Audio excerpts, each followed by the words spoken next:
Hoy nos vamos a calzar las botas polvorientas, ajustar el sombrero y cabalgar hacia el corazón de uno de los géneros más icónicos y duraderos de la historia del séptimo arte, el western. Pero no vamos a hablar solo de duelos al atardecer ni de cowboys en cámara lenta. Vamos a contarte cómo nació este género, quiénes lo convirtieron en oro puro y por qué, después de más de un siglo, aún seguimos hablando de él.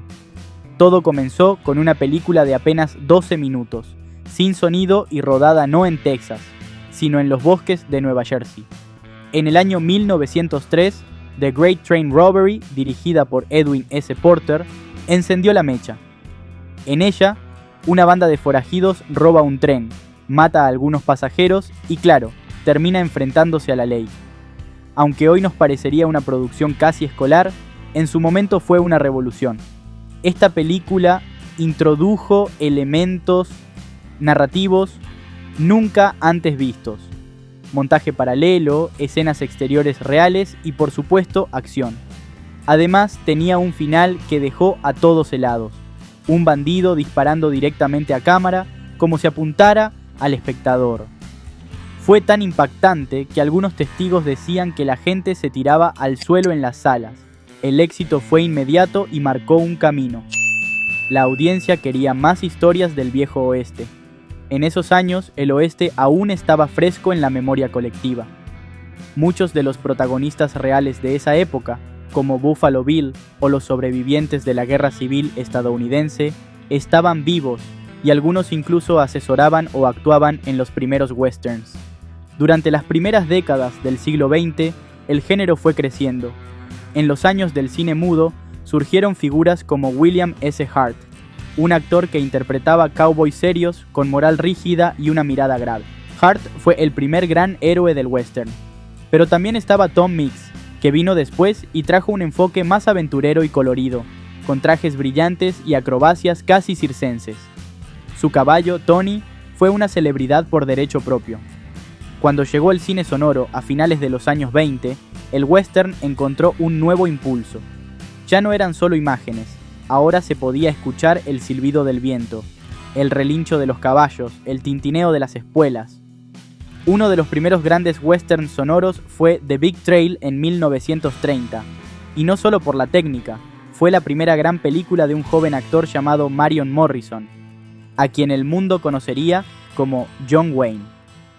John Wayne es, sin duda, la cara del western clásico.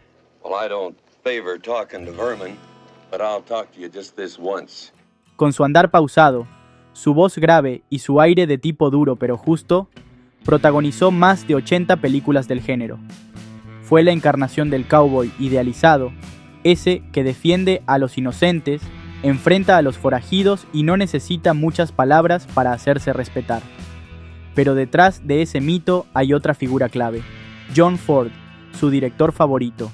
Juntos crearon obras maestras como Stagecoach, La Diligencia, de 1939, una de las películas más influyentes de la historia.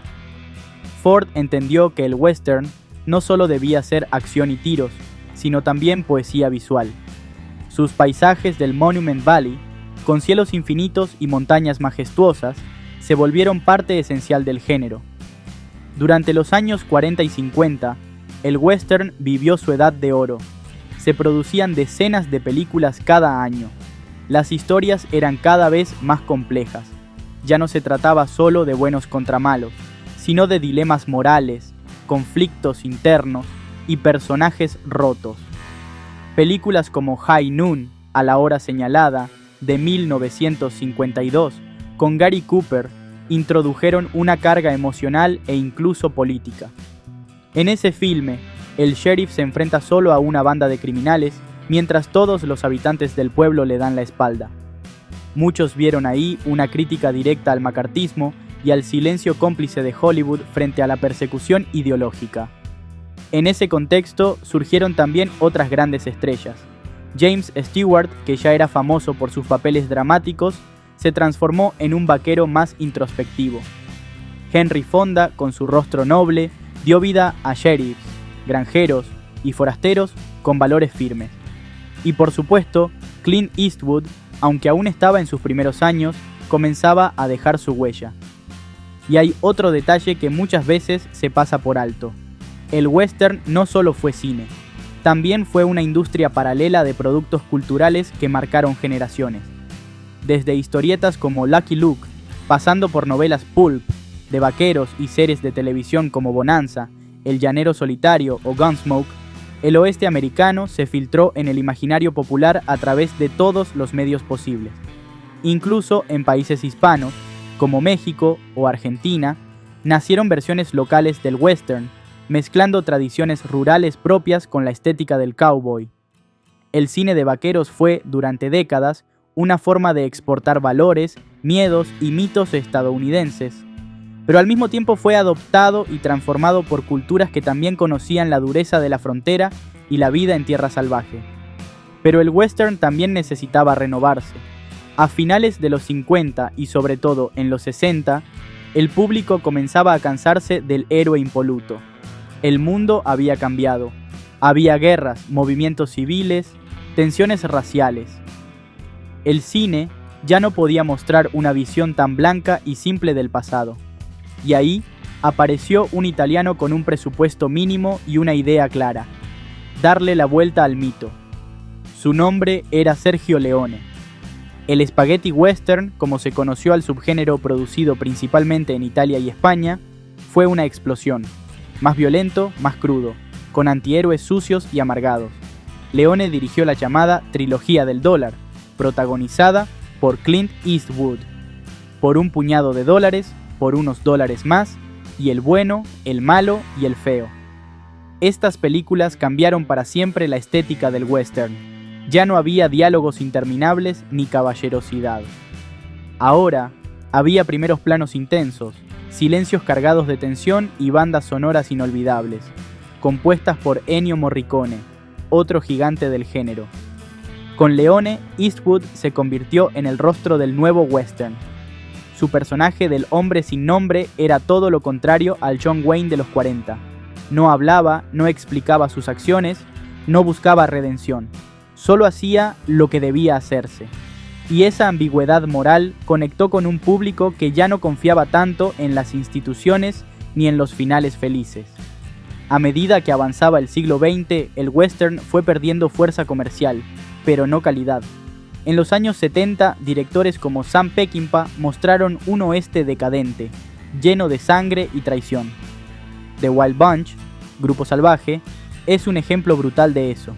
En los 90, Clint Eastwood volvió al género con una obra maestra, Unforgiven, Los Imperdonables, una reflexión amarga sobre la violencia, el arrepentimiento y la leyenda.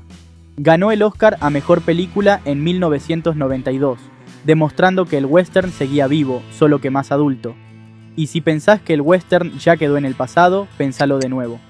En el siglo XXI, el género ha sido reinventado una y otra vez.